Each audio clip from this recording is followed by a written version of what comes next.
Episode 126 kidnapped.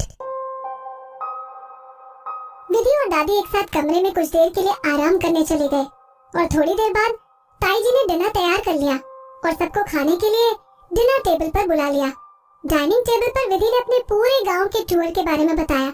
उसमें विधि ने fresh air, कमल के फूल और तालाबों के बारे में बात की। हालांकि विधि ने अनुज से रिलेटेड कोई भी बात दादी से नहीं छेड़ी। बाकी के दूसरे रिलेटिव्स जैसे कि ताई जी और उनके बेटे को तालाब पर जो कुछ भी हुआ उसके बारे में खबर मिल चुकी थी।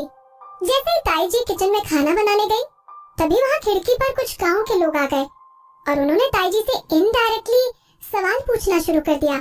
गांव वालों ने ताई जी से चाचा, चाची और अनुज के रिलेशनशिप के बारे में जानने की कोशिश की। ताई जी को बहुत गुस्सा आया, लेकिन उन्होंने गांव वालों के सामने अपना मुंह बंद रखा।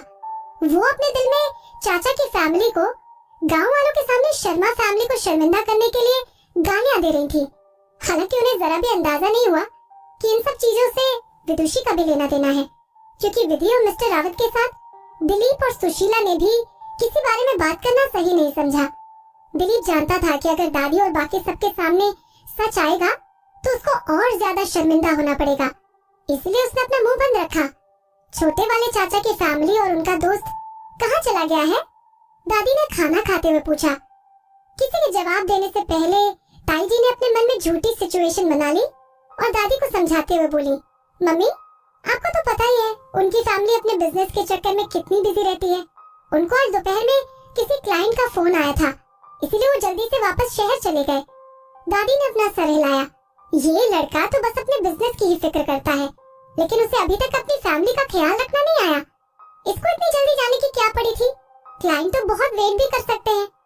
मैंने तो इनके लिए कल सुबह ताजी सब्जी लाने का सोचा था। ये बोलते हुए दादी ने अपनी नजरें विधि की तरफ घुमाई और बोली, विधु शहर जाने से पहले तुम मेरे से ताजी सब्जियां ले जाना। वैसे भी शहर की सब्जियों में बहुत तरह की दवाइयां मिली होती हैं। विधि ने मुस्कुराकर दादी की बात में हामी भरी। असलियत में जब से वो मोहित के साथ रह रही थी तब से उसका सारा खाना बाहर से इम्पोर्ट होता था, या फिर मोहित पर्सनली फ्रेश खाना मंगवाता था। उसकी मंगवाई हुई सब्जियां दादी की ताजी सब्जियों से बेहतर थी। हालांकि दादी की अच्छी इंटेंशंस देखकर विधि के मन को खुशी मिली। वो दादी के प्यार को महसूस कर पा रही थी। दादी ने विधि से पूछा कि वो वापस कब जाने वाली है। विधि बोली, शायद कल। मुझे शहर जाकर अपने कुछ प्रोजेक्ट पर काम करना है। दादी ने लंबी सांस भरी। उनके सारे परिवार के लोग अपने अपने काम में बिजी थे। विधि यहाँ से जल्दी जाने के लिए गिल्ट महसूस करने लगी और बोली, दादी जी आपको परेशान होने की जरूरत नहीं है। फ्यूचर में जब भी मैं अपने काम से फ्री होंगी तो सबसे पहले आपके पास आऊंगी। दादी ने अपना सर हिलाया और विधि का हाथ अपने हाथ में पकड़ लिया। अगले दिन दादी ने विधि को ताजी सब्जियां लाकर दे दी और विधि दिलीप और सुशीला के साथ वापस शहर जाने के लिए निकल गई। वापस आते समय गाड़ी का माहौल कुछ अलग था और किसी ने भी जरा सी बात नहीं की। विधि आगे की सीट पर बैठकर झपकी लेने लगी। अचानक से मिस्टर रावत ने गाड़ी के इमरजेंसी ब्रेक मारे और विधि की नींद खुल गई। क्या हुआ? विधि ने मिस्टर रावत से पूछा। मिस्टर रावत के जवाब का वेट करने से पहले विधि ने अपनी नजरें रोड पर डाली, जहाँ पर दो गाड़ियों से उनके रास्ते को ब्लॉक किया हुआ था। उनकी गाड़ी के पीछे से 3 गाड़ियाँ और आ गयी और उनको पूरी तरह से घेर लिया गया। क्या ये रॉबरी है? विधि ने अपने आप से पूछा। तभी सामने खड़ी गाड़ी से एक आदमी बाहर निकला और उनकी तरफ आने लगा। मिस्टर रावत ने उस आदमी को ऑब्जर्व करते हुए विधि से कहा, मिस विदुषी चाहे कुछ भी हो जाए आप गाड़ी से बाहर मत निकलना। विधि ने उनकी बात से अग्री किया। मिस्टर रावत ने गाड़ी की सारी खिड़कियों को ऊपर चढ़ाया और गाड़ी के दरवाजे को लॉक करके उस आदमी से बात करने चले गए। विधि नहीं जानती थी कि मिस्टर रावत उस आदमी से क्या बात कर रहे हैं, लेकिन तभी उस आदमी ने सीटी मारी और अपने लोगों को सिग्नल देकर बाहर बुला लिया। सिग्नल मिलने के बाद करीब 20 आदमी हाथ में डंडे और चाकू लेकर गाड़ियों से बाहर आ गए। उन्होंने आते ही लड़ाई शुरू कर दी। अकेले होने के बावजूद भी मिस्टर रावत ने 5-6 लोगों को अकेले ही संभाल लिया। अनफॉर्चुनेटली 20 लोगों से अकेले लड़ना मिस्टर रावत के लिए मुश्किल था और उन्होंने मार खानी शुरू कर दी। उन लोगों ने मिस्टर रावत को बहुत मारा और उनकी शर्ट खून से लाल हो गई। कुछ लोग चाकू लेकर मिस्टर रावत को पीछे छोड़ते हुए व्हाइट BMW की तरफ बढ़ने लगे। सुशीला घबराते हुए बोली, विदुषी बेटा अब हमें क्या करना चाहिए? वो सब हमारे पास आ रहे हैं। देखो आ गए। मैं तो यहाँ से भाग रही हूँ। अपनी जगह पर चुपचाप बैठी रहो। विधि ने शांत रहकर बोला। बेशक वो घबराई हुई थी लेकिन शांत रहने की कोशिश कर रही थी। उसे पता था कि मोहित ने उसके लिए कोई ऑर्डिनरी कार अरेंज नहीं की होगी। कार का बुलेट प्रूफ और एंटी थेफ्ट होना लाजमी था। अगर वो सब गेट ना खोलें तो बाहर का कोई भी आदमी अंदर नहीं घुस सकता था। लेकिन मिस्टर रावत अकेले ही उन सबसे लड़ने की कोशिश कर रहे थे। उन्होंने अपनी आखिरी कोशिश में भी उन आदमियों को गाड़ी के पास आने से रोका, लेकिन उन्हें काफी चोटें लग गईं। हालांकि विधि को भी सेल्फ डिफेंस की अच्छी खासी टेक्निक्स पता थी, लेकिन वो जानती थी कि इस सिचुएशन में इतने लोगों के सामने वो कुछ नहीं कर पाएगी। अनएक्सपेक्टेडली विधि ने गाड़ी के दरवाजे के खुलने की आवाज सुनी। सुशीला ने दरवाजे को खोला और गाड़ी में घुस रहे गुंडों ने सुशीला और उसके पति दिलीप को बाहर फेंका और विधि को बाहर खींचने की कोशिश करने लगे।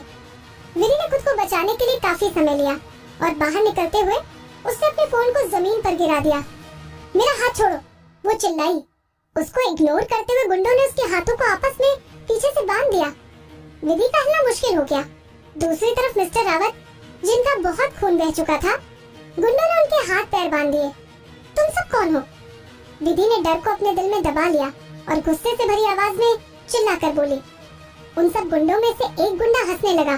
बेवकूफ लड़की, तुमने हमारे अनुज बॉस को ऑफेंड करने की हिम्मत कैसे की? अपनी बात खत्म करने के बाद उस गुंडे ने बाकी गुंडों को ऑर्डर दिया, इन सबको यहाँ से ले जाओ। आज हमें हमारे बॉस के लिए नई पत्नी मिल गई है। अब तो जोर शोर से हमारे बॉस की शादी होगी। एक साथ सारे गुंडों ने हंसना शुरू कर दिया। फाइनली विधि को समझ आ गया कि ये सब कुछ अनुज अपना बदला लेने के लिए कर रहा है। तुम ये सब कुछ जो कर रहे हो वो सब गलत है, विधि ने कहा।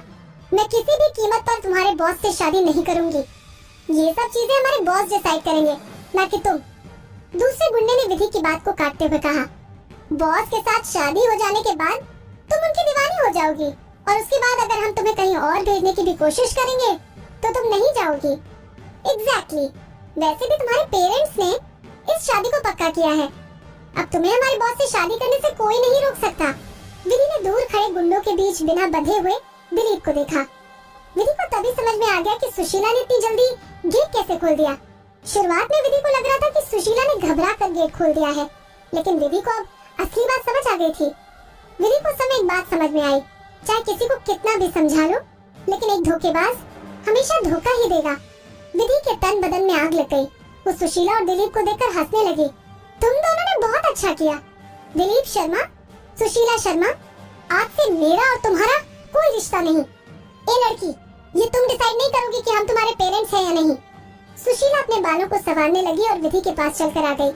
थोड़ी देर बाद जब तुम्हारी शादी मिस्टर अनुज से हो जाएगी तब भी तुम्हें हमारी रिस्पेक्ट करनी पड़ेगी, और अगले दिन जब तुम अपना हनीमून मना लोगी फिर तो तुम गुप्ता फैमिली की बहू कहलाओगी। अनुज ने विदुषी के पेरेंट्स को इस शादी को मनाने के लिए 80 लाख रुपए दिए थे। 80 लाख रुपए पाने के बाद सुशीला का खुश होना लाजमी था। बल्कि दिलीप भी धीरे से बोला, विदुषी, हमारे खिलाफ जाना बंद करो, अपनी किस्मत पर भरोसा रखो। मिस्टर अनुज के साथ शादी करने में क्या बुराई है? कोई भी पेरेंट्स अपनी बेटी के बारे में बुरा क्यों सोचेंगे? मिस्टर अनुज जवान है, अमीर है, और तो और वो तुम्हें खुश रखेंगे। दिलीप भी अनुज के पैसों से बिक चुका था। वो विधि की शादी अनुज के साथ सिर्फ अपने बेनिफिट्स के लिए कर रहा था।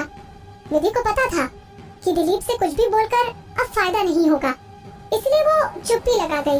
विधि ने देखा कि मिस्टर रावत को बहुत बुरी तरह से मारा गया है और अब वो खून में सने हुए बेहोश पड़े हैं। विधि को तो ये भी नहीं पता था कि मिस्टर रावत जिंदा रहेंगे या फिर नहीं। विधि ने अपना सर ऊपर की तरफ उठाया और गुस्से से बोली, अगर तुम सब लोग चाहते हो कि मैं तुम्हारे साथ चलूं, तो मैं तुम्हारा काम आसान कर सकती हूँ, लेकिन पहले मैं देखना चाहती हूँ कि मिस्टर रावत सही सलामत है या नहीं। वरना बेशक तुम लोगों ने मुझको बांध रखा है, लेकिन मैं तुम सबके लिए शादी के टाइम बहुत सी प्रॉब्लम्स खड़ी कर सकती हूँ। विधि को समझ में आ गया कि वो अब यहाँ से नहीं निकल सकती, इसलिए उसने मिस्टर रावत को सेफ साइड करने की कोशिश की।